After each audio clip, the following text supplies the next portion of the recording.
Guys, welcome back to my channel. ఈరోజు recipe వచ్చేసి చేపల పులుసు అండి. ఇంట్లోనే ఈజీగా సింపుల్ స్టెప్స్లో చేపల పులుసు అనేది చేసుకోవచ్చు. ఎంతో టేస్టీగా ఉంటుంది. ఇదైతే మా అత్తమ్మ స్టైల్ అండి. నాకైతే మా అత్తమ్మ నేర్పించింది ఈ స్టైల్ రెసిపీ అనేది. ఇప్పుడు దీన్ని ఎలా ప్రిపేర్ చేయాలో చూద్దాం రండి. ముందుగా మనకు కావాల్సిన పదార్థాలు: ఒక హాఫ్ టమాటో, పెప్పర్ పౌడర్, మళ్ళీ జీలకర్ర, తెల్లగడ్డ ఒకటి, ఎర్రగడ్డ ఒకటి, కొంచెం చెక్క, అల్లం. తర్వాత మనం బాగా కడిగి పెట్టుకున్న చేపలు ఫస్ట్ అయితే ఉప్పు పసుపుతో బాగా కడిగి పెట్టుకోండి. కడిగిన తర్వాత ఉప్పు, కారం, పసుపు ఇవి బాగా మిక్స్ చేసి ఒక 10 నిమిషాలు పక్కన పెట్టుకోండి. ఇప్పుడు కావాల్సిన మసాలా: ఫస్ట్ అయితే నేను చెక్క వేసుకుంటా, అల్లం, తర్వాత ఇవి బాగా మిక్సీ పట్టాలి. మిక్సీ పట్టిన తర్వాత జీలకర్ర ఒక టేబుల్ స్పూన్ అయితే సరిపోతుంది మనకి. తర్వాత పెప్పర్ పౌడరు ఒక హాఫ్ స్పూన్ అయితే సరిపోతుంది. హాఫ్ స్పూన్ వేసుకున్న తర్వాత మనం ఇడిపించి పెట్టుకున్న తెల్లగడ్డలు వేసుకోవాలి. వేసుకున్న తర్వాత ఒక చిన్న ఆనియన్, హాఫ్ ఆనియన్ వేసుకోవాలి.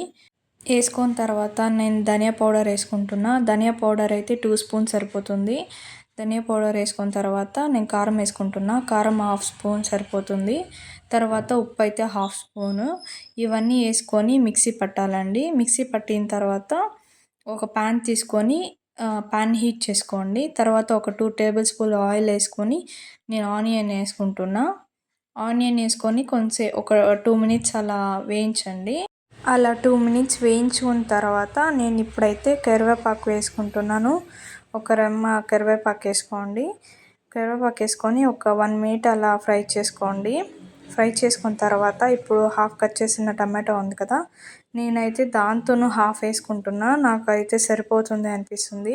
ఎందుకంటే ఫిష్ 1 కేజీ తెచ్చినాం కాబట్టి 1 కేజీకి ఇది సరిపోతుందండి. మీరు ఆ టమాటా కావాలంటే స్కిప్ చేయొచ్చు. నేనైతే వేసుకుంటున్నా. వేసుకున్న తర్వాత మనం ముందుగా చేసుకున్న మసాలా ఉంటుంది కదా, మసాలా పేస్ట్ అనేది అది వేసుకొని బాగా మిక్స్ చేయండి. బాగా మిక్స్ చేసి చూడండి, కొంచెం వాటర్ అనేది వేస్తున్నా. నేను హాఫ్ గ్లాస్ అలా వాటర్ యాడ్ చేస్తున్నా. యాడ్ చేసిన తర్వాత కొంచెంసేపు అలా ఒక 2 మినిట్స్ అలా వదిలేయండి. వదిలేసిన తర్వాత మనం ముందుగా నానబెట్టుకున్న చింతపండు ఉంటుంది కదా, చింతపండు రసం వేయాలి. రసం వేసి ఒక 2 మినిట్స్ అలా పెట్టుకోండి. తర్వాత దీన్ని చూస్తుంటే నాకు ఒక ఇన్సిడెంట్ అయితే గుర్తొస్తుందండి. ఒకరోజు ఏమైందంటే నేను, మా హస్బెండ్, మా అత్త వాళ్ళ ఊరికి వెళ్ళామన్నమాట. మా అత్త అయితే ఆ రోజు చేపల పులుసు చేసిందండి. చాలా బాగుంది. ఆ రోజు ఇంట్లోకి వెళ్తానే స్మెల్ అనేది వచ్చింది. మేమైతే గెస్ చేసామన్నమాట, మా కోసం మా అత్తగారు చేపల పులుసు చేశారని.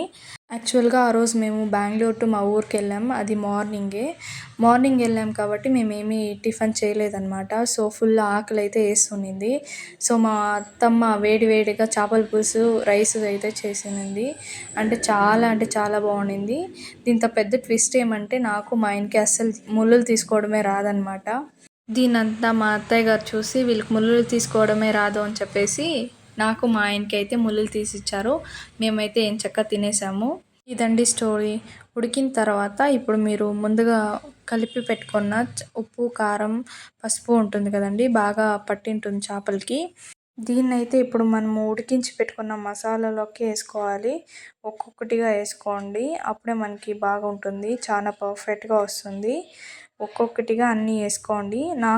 నేనైతే 1 కేజీ తీసుకున్నా. 1 కేజీకి నాకు ఈ మసాలా అనేది సరిపోయింది. మీరు చూడొచ్చు ఇక్కడ. నెమ్మదిగా వేసుకోండి, అన్ని పక్కల మసాలా పట్టే మాదిరి. ఇలా అన్ని ముక్కలు వేసుకున్న తర్వాత కొద్దిగా వాటర్ అనేది యాడ్ చేసుకోండి. మీకు తక్కువగా అంటే ఫస్ట్ గరిటెతో అయితే తిప్పొద్దు. నేనైతే మెల్లిగా ఇట్లా చేంజ్ చేసుకుంటున్నా, ఎందుకంటే అది విరిగిపోతాయండి చేపలు అనేవి. మనకి చేపలు అనేది చాలా సాఫ్ట్గా ఉంటుంది, విరిగిపోతుంది. ఒక మూత క్లోజ్ చేసి ఒక 5 మినిట్స్ అలా వదిలేయండి. ఇలా వదిలేసిన తర్వాత చూడండి ఎలా ఉంది అనేది. లాస్ట్లో ఇలా కొత్తిమీర, పుదీనా చల్లుకోండి. చాలా బాగుంటుంది. ఇంతేనండి, చాలా సింపుల్ స్టెప్స్లో మీరు చూసేసారు కదా. ఈ చేపల పులుసు అనేది చాలా ఈజీగా చేసుకోవచ్చండి, ఒకే 10 మినిట్స్లో.